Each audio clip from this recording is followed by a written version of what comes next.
At 5:17 local time, the Arabian Sea looked almost unreal. Flat, dark blue, and far too calm for what was about to unfold. On the bridge of a U.S. Navy vessel moving east through international waters, the silence held until the surface watch leaned closer to the repeater and locked onto the screen. 3 new contacts had appeared inside the operations center. At first, they were only pale returns on the radar scope. Then, almost at the same moment, they sharpened. These were not fishing boats, not commercial traffic, not random clutter.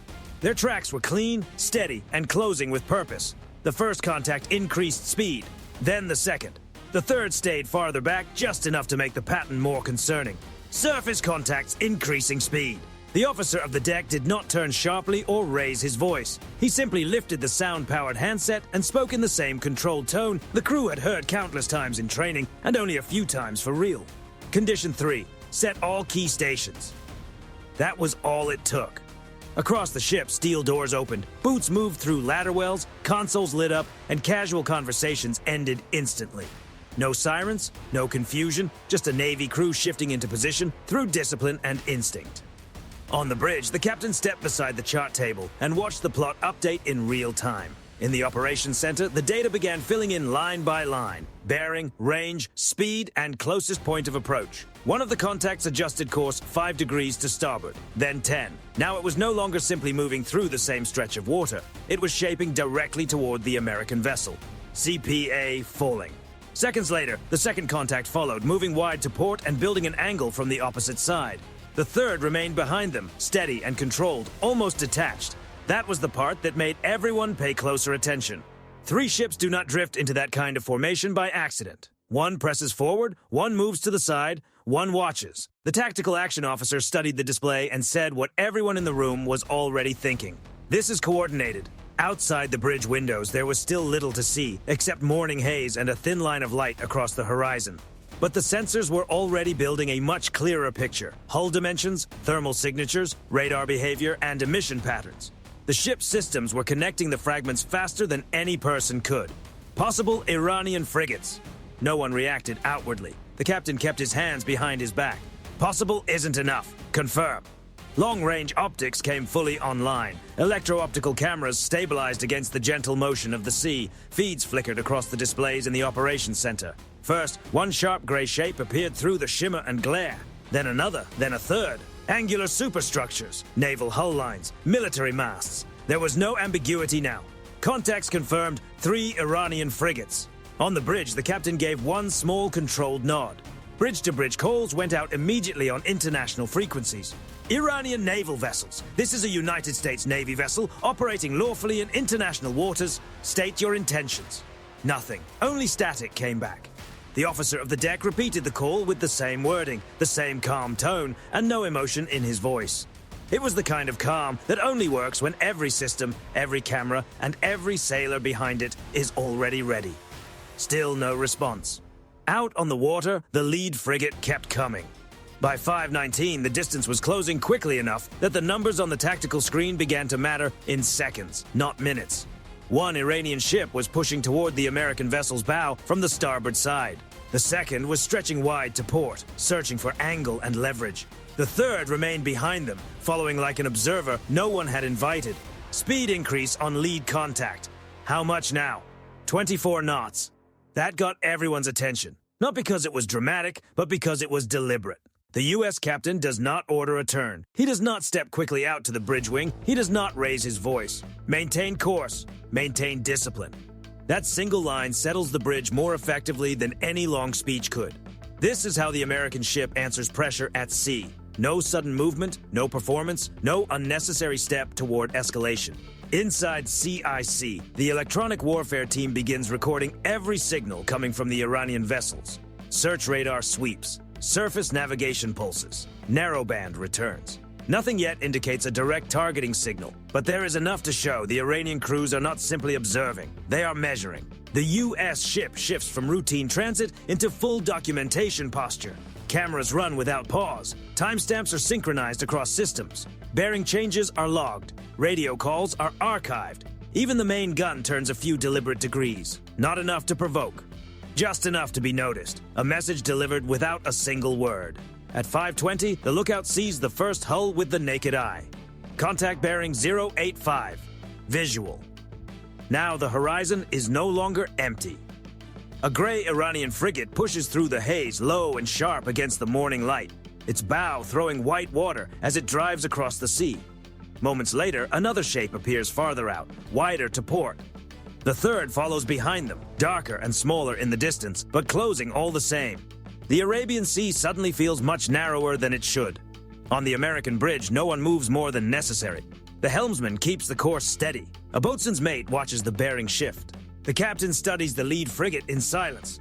The geometry is changing quickly now, and not in the American ship's favor. 3 Iranian frigates, 1 U.S. Navy ship, open water, no clear answers on the radio, and ahead on a closing line, steel hulls and white wake. The challenge is no longer just a signal, it is taking shape. At 5:21 local time, the encounter changes again.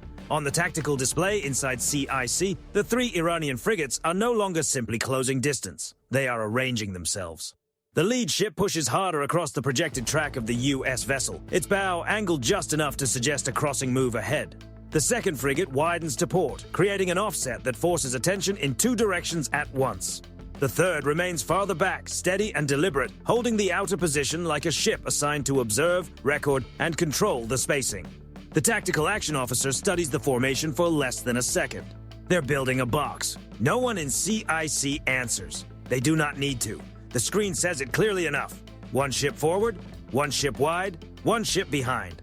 This is not a ceremonial shadow. It is pressure through formation, designed to limit choices without crossing the final line. On the bridge, the dawn haze has thinned.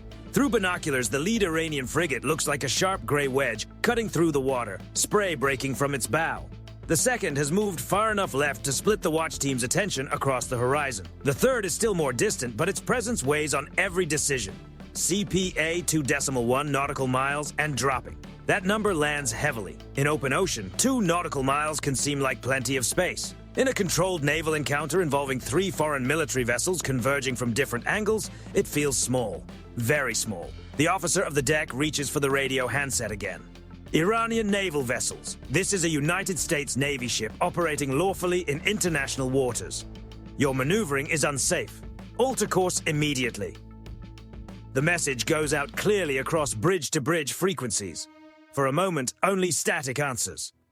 Then, at last, a voice comes back. Flat, accented, and carefully controlled. U.S. warship, you are approaching a monitored area. Change heading. No explanation, no details, just pressure dressed in vague authority. On the American bridge, the captain does not even look toward the radio operator. Reply. The response goes out immediately. Iranian naval vessels, this is a lawful transit in international waters. Your approach is unsafe. Alter course now. Nothing follows. No clarification, no acknowledgement, no change in tone. Ahead, the lead frigate simply keeps coming. By 5:22, its speed rises again.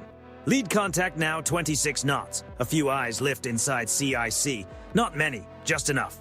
26 knots is not accidental in a maneuver like this. It means engines committed, helm steady, and the bridge team fully aligned. The Iranians are no longer testing whether the American ship sees them. They know it does. Now they are testing whether it will move. The captain's answer does not change. Hold course. It is a simple order. It may also be the hardest one to follow on the entire ship. The helmsman keeps the rudder exactly where it should be. The quartermaster watches the repeater without looking away. No one on the bridge is thinking in grand political terms. No one is turning this into a strategy lecture. They are thinking in bearings, closing speed, and what happens when steel keeps moving towards steel. Inside CIC, the electronic warfare team leans over its consoles. We're getting a tighter sweep. The electronic warfare officer studies the trace and answers calmly. Low-power surface search directed. They're painting us. Not a direct targeting signal. Not yet. But it is no longer passive observation either. The Iranian frigates are measuring range, course, and speed. They are building their own live picture of the American ship, second by second. And that matters. On the bridge wing, a lookout presses binoculars firmly to his face. Visible topside movement on the lead frigate. A second later, the long-range camera confirms it. Small figures are moving near the forward deck position. Helmets. Dark silhouettes. No full crew formation around the mount, but no attempt to appear casual either. On the second frigate, there is more deck movement. Sailors step into view, then stop near the rail as if waiting for the next instruction. The U.S. captain says nothing for several seconds. Then, quietly, "Prepare flight operations." That order moves through the ship faster than any shout. A Seahawk helicopter does not change the entire balance by itself. That is not the point. Its value is perspective, horizon, evidence, presence. Once airborne, it can see the whole formation at once. Every deck movement, every course change, every unsafe angle from above. More than that, it sends a message. The American ship is no longer just receiving the picture. It is about to shape it. Down on the flight deck, the crew is already in motion. Tie-downs come off. The sensor pod is checked again. Defensive countermeasures are verified. The rotors are still folded, but not for much longer. At 5:24, the situation tightens again. Lead contact CPA now 1.6. Port contact maintaining flank angle. Trailing contact holding outside arc. The bridge no longer needs the screen to understand what is happening. The ocean itself shows it now. One Iranian frigate ahead, cutting harder. One widening off the port side, one staying back just enough to preserve the shape of the formation. If the American warship turns too early, it gives up the lane. If it increases speed too aggressively, it narrows the crossing window. If it overreacts, it gives the Iranian ships exactly the response they appear to be seeking. The captain looks through the glass at the lead frigate. Then he gives the order that matters most. No sudden maneuver. We do this clean. No one repeats it. No one has to. By 5:25, the helicopter crew is strapped in. Engines begin to spool. On the horizon, the 3 Iranian frigates keep closing in a formation that now feels less like a warning and more like intent. On the American ship, the sea is still calm. Inside the ship, nothing feels calm anymore. Because if the surface picture continues to narrow, then in the next minute, the U.S. warship will do what disciplined navies do when the sea begins to close in. It will take the contest for space into the air. At 5:26 local time, the flight deck comes alive. On the stern of the U.S. warship, deck crews move low and fast beneath the force of the spinning rotors. Tie-down chains come free with a metallic clatter. A final hand signal cuts through the noise. The Seahawk's blades blur into a solid gray circle. Then the helicopter lifts cleanly off the deck, its nose dipping toward the shrinking space between steel hulls and open water. No cheering, no theatrics. Just a naval aircraft doing exactly what it was built to do. From the bridge, the launch is visible only for a moment before the helicopter drops low over the sea and slips into the glare. Inside CIC, though, it never disappears. Its feed arrives almost immediately. Electro-optical video, infrared imagery, range data, stabilized angles no lookout could hold with binoculars alone. The tactical picture widens, and with it, the truth becomes clearer. One Iranian frigate remains forward, still moving toward the projected path of the American ship. The second holds wide to port, preserving the flank angle. The third trails farther back, neither drifting nor rushing, keeping the kind of standoff position that suggests control, overwatch, or coordination. From the air, the formation looks even more deliberate than it did from the ship. They're still pressing, the air controller says. The Seahawk moves just above the waterline, using speed and low altitude to collapse the distance. From that height, the Arabian Sea looks like a sheet of dark glass, broken only by wake lines and the white edges of approaching bows. The helicopter banks slightly left, then levels out, cutting into the space between the lead Iranian frigate and the pressure line developing near the American ship's port side. Inside the aircraft, the crew works in a clipped, practiced rhythm. One pilot flies, one monitors the picture, one builds the record. The sensor turret beneath the nose turns smoothly and locks on. Thermal contrast sharpens across the screen. Bridge windows, exhaust trails, deck movements, silhouettes. Now the crew aboard the American ship can see the details that matter. On the lead Iranian frigate, several sailors are visible near the forward deck mount. They are not rushing, they are not waving, they are not trying to look casual, they are moving with purpose. On the second frigate, 2 figures step out near the bridge wing and remain there, watching the helicopter approach. The third ship, farther back, shows less visible topside movement, but its sensors are active. Inside CIC, the electronic warfare team confirms it almost immediately. Additional emissions from the trailing contact. The electronic warfare officer studies the return. Search and track behavior. Still not a direct targeting signal. Still not. That phrase hangs in the compartment with real weight. The Seahawk closes to a range where its presence cannot be ignored, but not so close that it turns the moment into something reckless. It does not make a sharp pass over the bridge. It does not dive toward the ship. It does not force the situation into a spectacle. Instead, it flies the kind of controlled, deliberate profile the U.S. Navy uses when it wants one message understood clearly. We see everything. The pilot holds steady. The radio operator transmits on an open frequency. Iranian naval vessels. This is a United States Navy helicopter. You are conducting unsafe maneuvering in international waters. Alter course immediately. The message goes out once in English, then again. Then once more, measured and controlled. No reply. Below, the lead frigate keeps driving ahead, its bow wake spreading wide and hard. But on the second frigate, something changes. Its wake shortens slightly. The ship is still moving fast. It is still holding pressure. But it is no longer building its angle as forcefully as before. Port contact speed reduction, CIC reports. How much? Down 2 knots. It is not a major change, but it is the first shift in the Iranian pattern since the encounter began. The Seahawk widens its circle now, making sure every topside sailor on every Iranian deck can see it. Its green anti-collision light flashes through the morning haze. Through the open cabin door, crew silhouettes are visible inside. The sensor turret remains locked, silent and relentless, recording every posture, every heading change, every visible movement. This is not theater. This is information control made visible. On the American bridge, the captain watches the live feed in silence. He sees the lead frigate still pressing forward. He sees the second begin to hesitate. He sees the third lingering astern, almost certainly sending and receiving data of its own. The sea is not safer than it was 2 minutes earlier. But for the first time, the Iranian formation no longer looks perfectly synchronized. That matters. At 5:28, the Seahawk drops slightly lower on a shallow arc off the lead frigate's starboard bow. Not reckless, not random. Just enough to make every watchstander on that ship look up and reconsider the geometry. Through the stabilized camera, the American crew sees more movement near the Iranian bridge. Binoculars rise, arms gesture. The formation is still closing. But now, everyone knows it is being watched from above. A man near the bridge wing turns sharply and disappears back inside.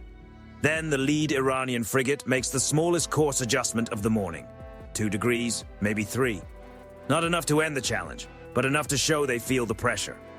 The second frigate drops another knot. Its bow angle softens. The third still holds back, steady as before, but now the outside ship no longer looks like a silent controller. It looks more like a vessel recalculating from a distance. The air controller's voice remains level. They're reassessing, but the lead ship is still the main concern. And it is. The lead frigate grows larger on every screen. Close enough for sea spray to flash bright under its bow. Close enough that the American bridge no longer needs magnified optics to follow it. It is still the point of pressure. Still the one most likely to turn a controlled standoff into a real-world incident. Inside CIC, the reports keep coming. Lead contact maintaining hard line. Port contact reduced to 22 knots. Trailing contact holding position. The Seahawk banks again, keeping all 3 ships in view, never losing the full picture. Above the water, the helicopter has changed the equation without a single dramatic move. The Iranian frigates are no longer dealing with only one U.S. Navy ship on a flat stretch of ocean. They are now being watched from 2 levels. Every turn is visible from above. Every hesitation is recorded. Every unsafe move can be documented. For a few seconds, that alone seems to slow the formation. Then, at 5:29, the lead frigate surges again. Its bow cuts harder. Its angle tightens. On the American screens, the closest point of approach drops once more. The helicopter has widened the picture. But now the picture shows something even more serious than before. The first Iranian frigate is no longer simply testing, it is committing. At 5:31 local time, the margin for error nearly disappears. On the bridge of the U.S. ship, the lead Iranian frigate is no longer just a radar contact. It is a full gray hull in plain view. Steel, white bowspray, and a moving wall of momentum entering the kind of range where poor judgment stops being theoretical and becomes physical. Inside CIC, the tactical display tightens with every update. Lead contact CPA now under 1 nautical mile. No one repeats it. No one needs to.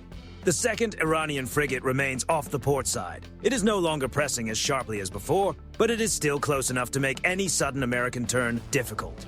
The third stays farther back, outside the immediate crossing picture, holding position like a ship assigned to observe the outcome and support the formation if needed. The geometry is unforgiving. Ahead, one frigate cuts harder across the projected path of the U.S. ship. To port, another holds just enough angle to limit easy room. Behind and outside, the third preserves the pressure. It is not a trap in the cinematic sense. It is more precise than that. A professional attempt to force a narrow choice and see whether the American crew breaks discipline first. On the bridge, no one speaks above a normal voice. The captain stands centered between the forward windows, eyes fixed on the lead frigate. His officers do not look to him for comfort. They look at the sea, the bearings, and the numbers. This is no longer about broad strategy. It is about helm, speed, timing, and whether two steel hulls will cross the same stretch of water in the next minute. Another report comes from CIC. Electronic warfare shows mode change on lead contact. That lands harder than the last CPA call. The electronic warfare officer clarifies immediately. Not confirmed high-focus targeting, but tighter, more focused. Not enough to justify escalation. Enough to remove every remaining illusion. The Iranian frigate is not wandering. It is not posturing from a safe distance. It is actively pressing the line with its sensors narrowed and its bow committed. On the Seahawk's live feed, the American crew can now see the lead ship's bridge windows clearly. Dark rectangles, movement behind glass, figures near the forward deck mount. One crewman turns toward the forward position, another steps back toward the superstructure. At 5:32, the officer of the deck speaks quietly. Recommend small course correction. The captain does not answer right away. He watches the lead frigate for another heartbeat, then another. The ship's bow continues to cut across. Its wake is hard and clean. The angle says the same thing the radar has been saying for minutes. They are trying to force the American ship into making the first visible concession. Turn too much, and the U.S. ship gives up the lane. Turn too late, and the space between them may disappear. If the American ship overreacts, it gives the Iranian crews exactly the image they came for. The captain makes his decision. Come right 3 degrees, smoothly. No one on the bridge mistakes that for retreat. It is not. It is a denial move. Minimal, precise, and measured. Just enough to open the crossing picture without giving up the transit line. The helmsman repeats the order, hands steady, and eases the rudder over with the kind of restraint that takes more nerve than any sharp turn ever could. The bridge remains silent as the bow begins its subtle shift. At the same moment, the Seahawk moves in from above and to starboard of the lead Iranian frigate. The helicopter drops slightly lower and tightens its orbit. Not close enough to provoke. Not far enough to ignore. Its sensor turret stays locked. Its presence is impossible to miss. Every sailor topside on the Iranian ships can see it. Every officer on those bridges knows the entire encounter is being recorded from angles they cannot control. The radio crackles again. Iranian naval vessel, you are creating a serious navigation risk. Alter course immediately.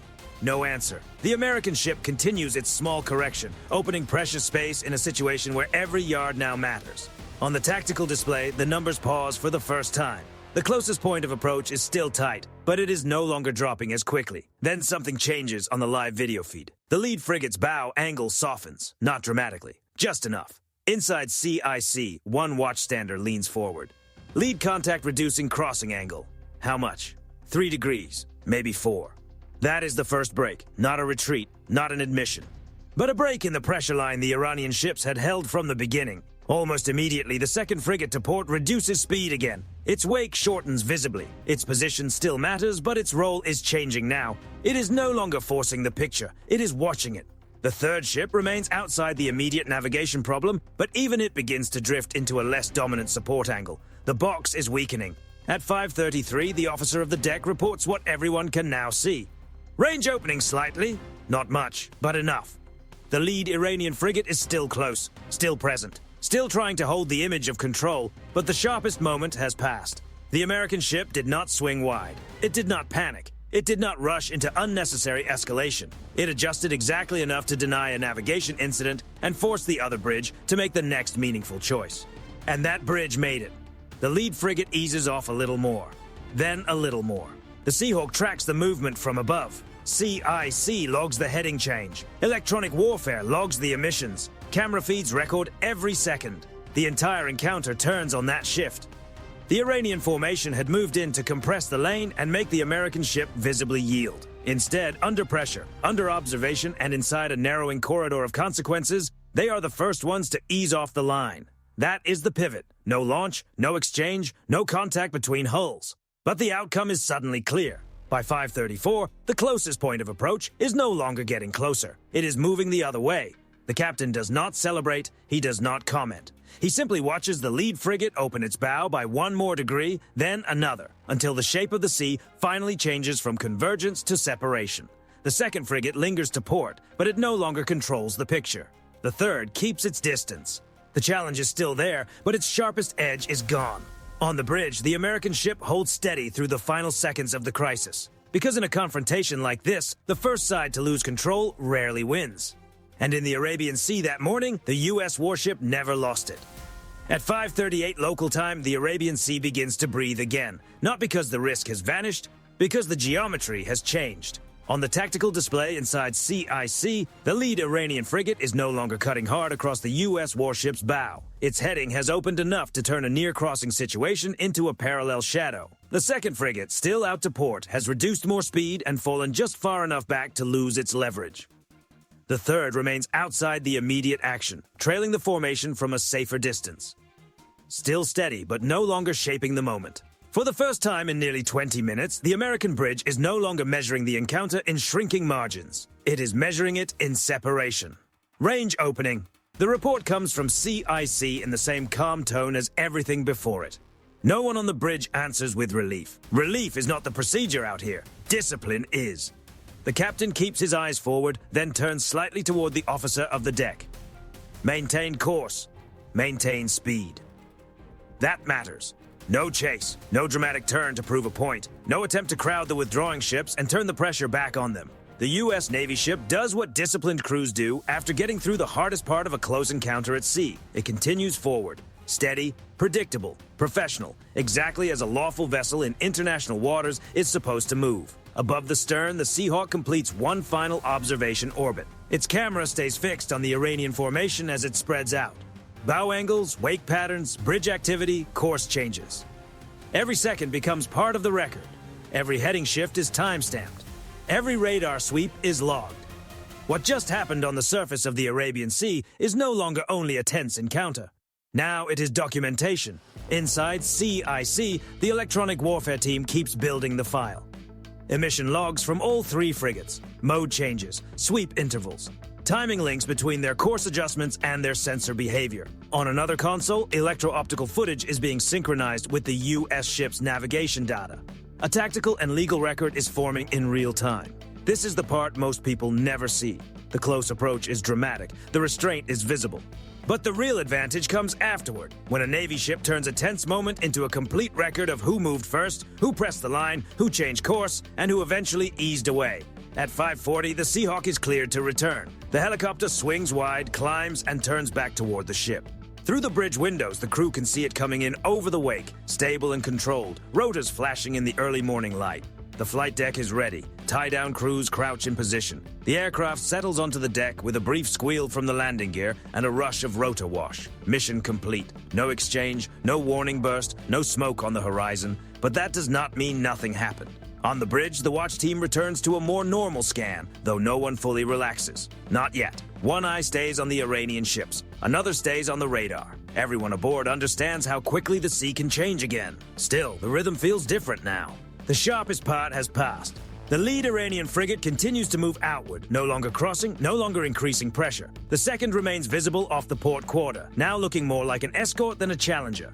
The third keeps its distance, a gray shape against the widening horizon. The three ships that had arrived with coordinated pressure are now leaving in a stretched formation. Their challenge was never resolved in words, but it was answered in movement. They came looking for control. They did not get it.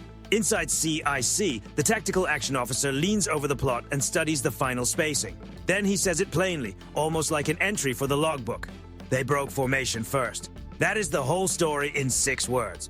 Not because the American ship chased them away, not because the sky lit up, but because when the sea narrowed, when the margin for error nearly disappeared, and when the moment came down to discipline versus pressure, the U.S. ship held its lane and held its nerve.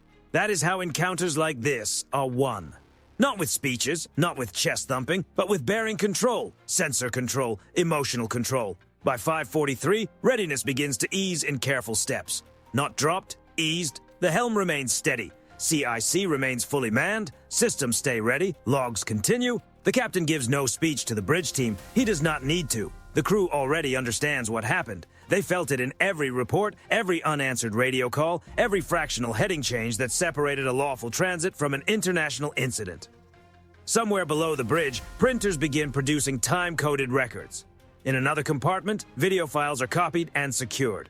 The memory of the encounter is already becoming a permanent archive. On a Navy ship, memory is not only personal, it is digital, procedural, verified, and important.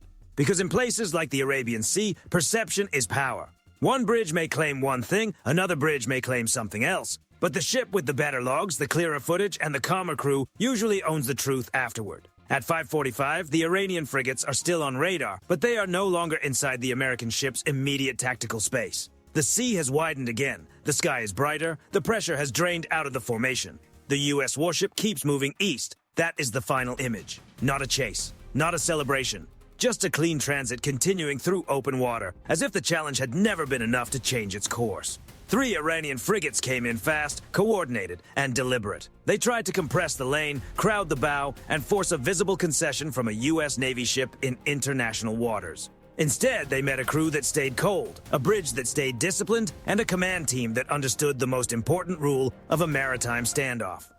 The first side to lose control usually loses the encounter. That morning in the Arabian Sea, it was not the U.S. Navy. So here is the question. If you had been standing on that bridge, would you have held course as long as they did? Or would you have turned earlier to open the distance? And one more. Was restraint the smartest tool available that morning? Or should the U.S. ship have responded more forcefully the moment those 3 frigates started forming the box? Share your take in the comments. Because sometimes the most important victory at sea is the one that leaves the water undisturbed. And this time, that victory belonged to the ship that refused to blink.